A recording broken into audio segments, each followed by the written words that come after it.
All right. All right, ladies, last one. We got to hurry. So here's our reference angle. That's where our degree measure is. So then what two sides are we given?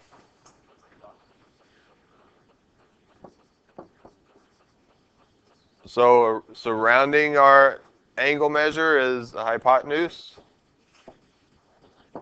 and the adjacent. So even though we don't have an actual angle measure, our beginning of this is still the same. All right? Look at your two sides. Use that to choose what trig function to use. So hypotenuse and adjacent, which one is that?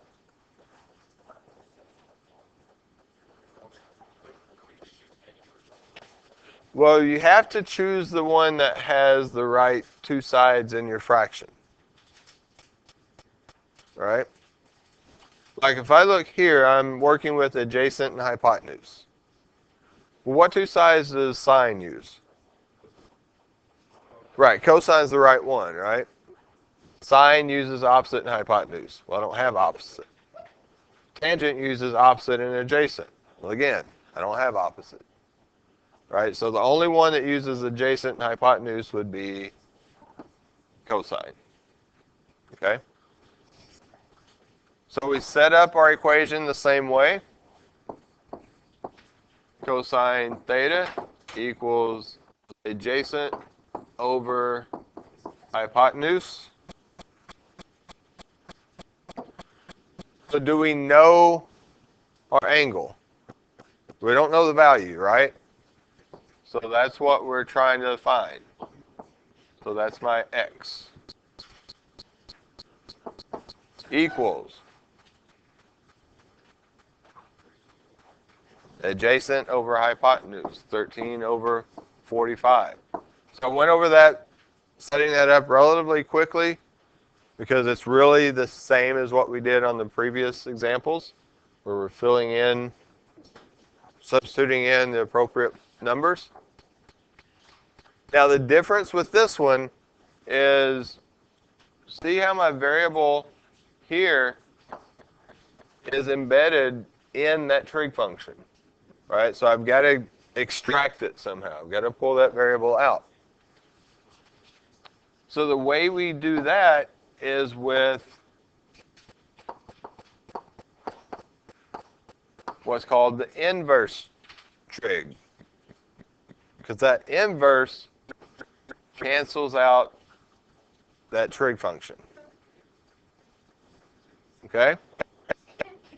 So now that leaves us with x, because once that cancels out, all we have left is x equals, hey guys, we're almost done. So since I did the cosine -1 on this side, I have to do that same thing on this side.